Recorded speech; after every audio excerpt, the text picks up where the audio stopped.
Composantes Labco, on fabrique tout ce qui est composantes d'escalier, que ce soit des marches, des contre-marches, la main courante, des poteaux. On est 26 employés au total. Nous autres, on est dans le domaine du B2B, donc c'est business to business. On vend pas aux particuliers en tant que tel. C'est vraiment soit aux entrepreneurs, aux spécialistes d'escalier et tout. On a un chiffre d'affaires de 3,5 millions. C'est quelque chose qu'on veut augmenter là, dans les années futures.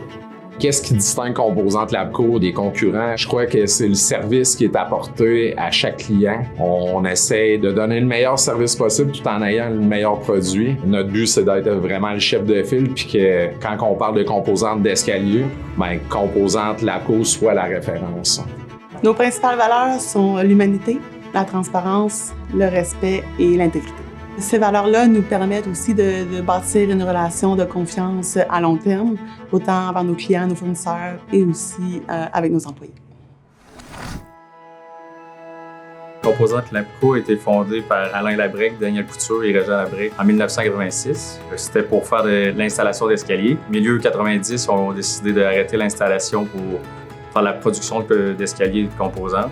En 2009, investissement au niveau d'une bâtisse commerciale sur la Rive-Sud dans le but de grossir nos opérations. Puis 2024, un autre beau projet avec un investissement de 5 millions, investissement au niveau de la machinerie pour essayer de progresser puis d'aller chercher de la capacité puis des parts de marché dans le domaine des composantes d'escalier. Labco, ça a toujours été un projet de reprendre l'entreprise depuis peut-être la fin de l'adolescence. On s'en parlait un peu entre cousins et sœurs, puis un jour, on s'est lancé les quatre dans l'aventure.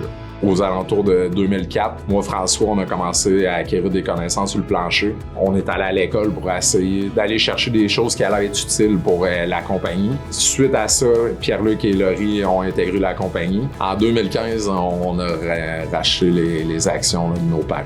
Partir de l'entreprise à 4, ça a été un bon défi, avec une bonne communication, puis en ayant chacun nos tâches dans l'entreprise, ça fonctionne super bien. Depuis qu'on a racheté l'entreprise, ça fait pratiquement 10 ans, on a réinvesti quand même beaucoup. Veux pas, nos parents, se rapprochant de la retraite, on dit, c'est pas qu'ils réinvestissaient plus, mais il y avait moins cette vision-là à long terme en tant que tel. Parce que nous, quand on a racheté l'entreprise, on a investi quand même beaucoup en machinerie. On s'est acheté une déligneuse multiple, on a changé de dépoussiéreur, on a acheté une nouvelle colleuse avec un robot. Un des bons coups de Labco, c'est qu'on avait entendu parler d'une ligne de bottage avec scanner. Fait qu'on s'est rendu en Allemagne pour voir un peu comment ça s'opérait. Puis retour au Québec, on a décidé d'acheter une partie de la ligne en Allemagne, puis on a décidé d'encourager une entreprise québécoise pour le scanner. C'était pour augmenter la production de l'usine. Un des principaux enjeux pour Labco, sûrement aussi pour plusieurs compagnies, c'est la main-d'œuvre. On a eu l'opportunité d'avoir un guatémaltèque l'année dernière et puis nous sommes sur le point d'en avoir 2 autres là, dans les prochaines semaines. Nous avons travaillé fort pour bien les intégrer, qui se sentent comme chez eux à la maison. C'est sûr qu'on essaie de faire beaucoup d'activités avec eux, que ce soit au quai, au restaurant, aussi au travail, lors des pauses, lors du dîner. Tous les autres employés, ils s'intéressent à lui, ils posent des questions, puis ça crée une belle chimie puis une belle ambiance au travail. Nous avons rencontré un autre défi lors de notre croissance.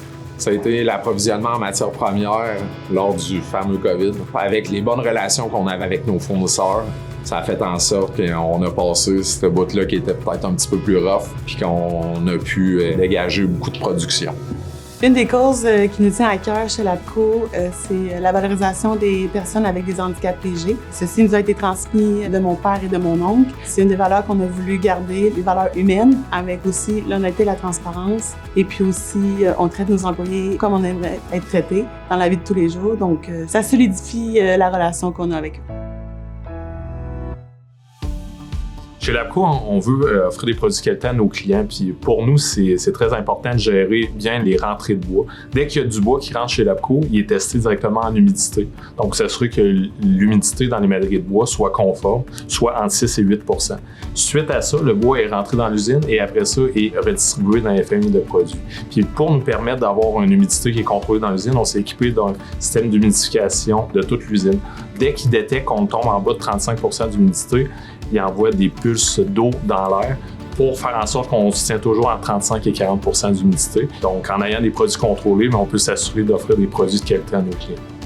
Les projets futurs en lien avec la production, un investissement au niveau d'un système ERP qui nous permettra de mieux suivre le déroulement de notre production sur le plancher. En second volet, on aimerait investir à nouveau dans de la machinerie, soit par de l'automatisation, soit par de la vision.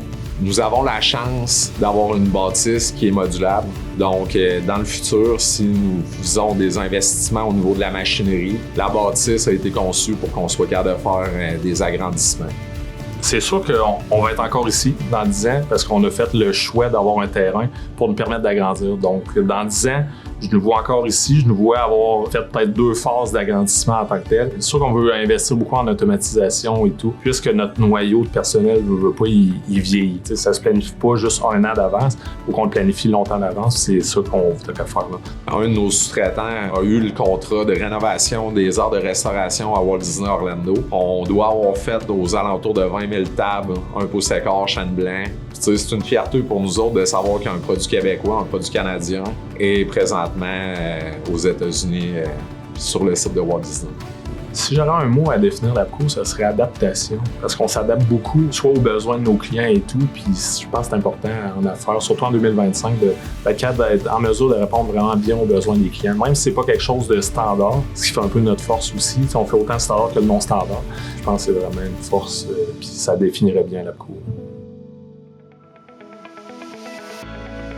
Une des fiertés que j'ai en tant qu'actionnaire, c'est de voir l'évolution que l'entreprise a eue dans les 10 dernières années. Puis aussi, avec le beau noyau d'employés qu'on a actuellement, c'est une de mes belles fiertés que j'ai. C'est sûr que chez l'APCO, vu qu'on a investi beaucoup en machinerie, ça nous a dégagé une certaine capacité de production supplémentaire. Donc, on a développé différents marchés qu'on n'avait pas nécessairement au début quand on a racheté.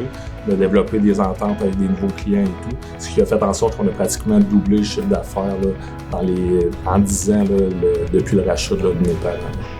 Si je peux donner un conseil à un jeune entrepreneur, je crois que c'est de se mettre à la place des employés, savoir qu'est-ce qu'ils veulent. Pour ça, c'est sûr, il faut s'impliquer au niveau de la production. Mais qu'est-ce qui me rend le plus fier de l'APCO, c'est d'assurer une bonne qualité puis un bon service à nos clients avec une bonne équipe sur le plancher.